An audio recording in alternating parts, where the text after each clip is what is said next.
In 90% of the NBA videos on the internet, the videos highlight the best of the best and analyze their playmaking skills, athletic ability, scoring ability, basketball IQ, and every other aspect relevant. But how often do we focus on the worst players, lucky enough to join the NBA? Well, here is a hilarious video of the worst players in NBA history. Without further ado, let's begin. But before we do, don't forget to hit that like button, share, subscribe with the notification bell to get more interesting videos, just like this one. Anthony Bennett. Anthony Bennett has gotten so many waves from NBA and international professional teams that Wave should be his nickname, if not his middle name. And get this, he was the first overall pick in the NBA 2013 draft by the Cleveland Cavaliers. Cleveland is a city that bred the likes of LeBron James, so it's puzzling to see how they thought Anthony Bennett was even close to that bar. And even more, he was the first Canadian to be drafted number 1 overall. Aside from briefly looking at his statistics, just ask the diehard basketball fans and the analysts. They'll tell you that Anthony Bennett is one of the worst draft busts in NBA history. But what are the criteria for the title of a draft bust? Well, there are a myriad of indicators that decide if a player earns the title of a draft bust. That includes the higher a player is drafted, the higher the bar is set for expectations. The lower the production, the further away that bar looks. And there's more: poor team fit, being unable to adjust to the speed and physicality of the pros, defensive shortcomings, injuries, and joining dysfunctional franchises with subpar player development are all contributors to the definition of a draft bust. Bennett was able to play in 52 games while averaging 4.2 points and 3.0 rebounds in the 12.8 minutes he played in per game. Then, to fill out the definition of a draft bust, he went to many different teams. During 2014 to 2015, he was with the Minnesota Timberwolves just to be waived on September 23, 2015, and that was via a contract buyout. The following year, he retreated back to his hometown of Toronto and bailed for the Raptors after swiftly being waived again to get lucky enough to play ball for the Brooklyn Nets until January of 2017, where he was waived by the Nets. By this time, the NBA had enough of him, and he bounced to Eastern Europe to play for the Turkish Basketball Super League. His time zone may have totally changed as he moved to another continent, but the draft bust aura followed him. Due to his performance, he was moved from many different teams in many different leagues. Call it his ability to show off for recruiters, or just his sheer good luck.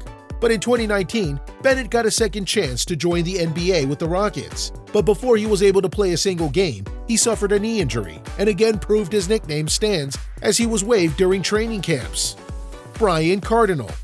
Brian Cardinal, aka the Custodian, probably nicknamed that because he was willing to get down and dirty. That means it seems like his foul was to try to get a job, and in doing so, he'd take a hit, fall to the floor, and clean it as he slid a few feet, making the court squeaky clean. Wow, now that's a true NBA custodian. He was selected the 44th overall pick in the 2000 NBA draft by the Detroit Pistons with less than a flick of an impact with the Pistons. He was sent to the Raptors in 2001, where he did show some skill. He scored his season high of 9 points, 4 rebounds, and a game-high 3 steals in 18 minutes. This allowed him to play in a total of 23 games for the Pistons in 2 seasons. However, he barely averaged 2.1 points a game and shot over 80% from the free throw line. After the Pistons had had enough, he was traded to the Washington Wizards. Shortly after playing in only 5 games for the Wizards, he was waived. And when the NBA is not calling, other leagues are great.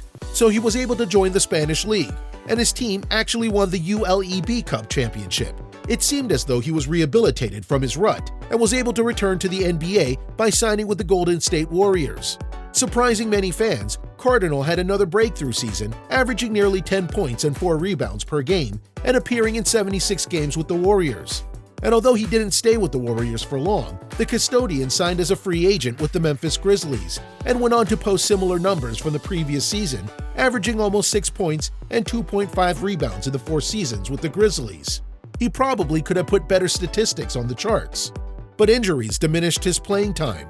After that, he was traded to the Minnesota Timberwolves and the New York Knicks, but his peak was finished and he was over the hill as he only brought in 3 points per game, 2.2 rebounds, and 1.2 assists per game.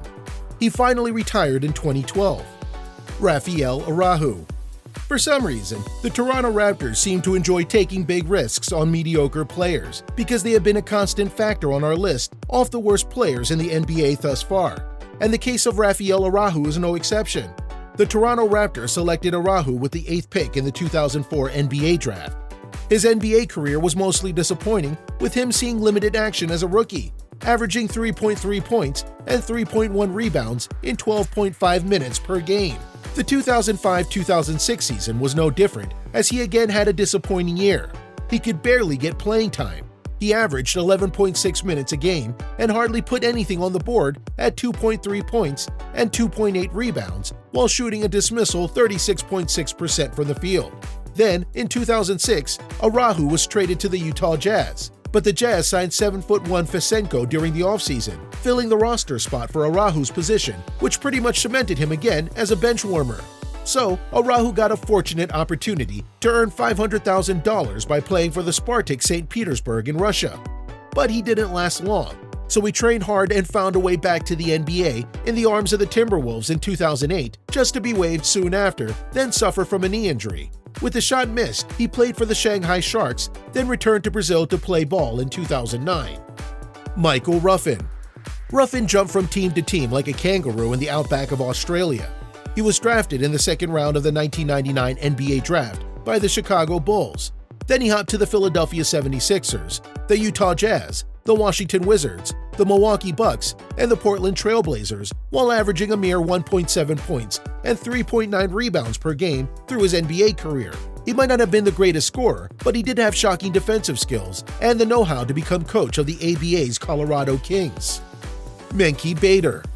Menke Bader can surely be proud that he made it to the NBA. There's really a void of Mongolians in the NBA, but he did it. He joined the Denver Nuggets for the team's preseason training camp. Some people say Bader was also the first ever Chinese player to start an NBA game when he joined the Denver Nuggets in 2002. But that isn't true, as number 1, have we forgotten about Yao Ming of the Houston Rockets? And number 2, calling a Mongolian a Chinese person is just as incorrect as calling a Korean person Chinese. After the preseason with the Nuggets, he was dropped and then able to join again, as the Nuggets were in desperate need of a player with a big stature after trading Raif LaFrentz. Bader was fortunate enough to play in Denver's final 25 games of the season, averaging 5.5 points while battling multiple fouls from opponents. And his big stature was again able to fill a void to end up in the starting 10. From there, he was traded to the Detroit Pistons, and under the assistant coach, Greg Popovich, who was the head coach of the San Antonio Spurs, he was chosen in the second-round pick. Bader was hard-working and fortunate enough to be a member of the San Antonio's 2002 to 2003 championship team, and afterwards, he signed as a free agent with the Toronto Raptors. The Raptors will never let us down. Then, he was transferred later in the 2003-2004 NBA season to the Orlando Magic, who waived him just 3 days later, and it didn't take long for him to return to Inner Mongolia. Elliot Williams. Elliot Williams was selected with the 22nd overall pick in the 2010 NBA draft by the Portland Trail Blazers. But early on, Williams missed the entire 2010 to 2011 season because of a knee injury.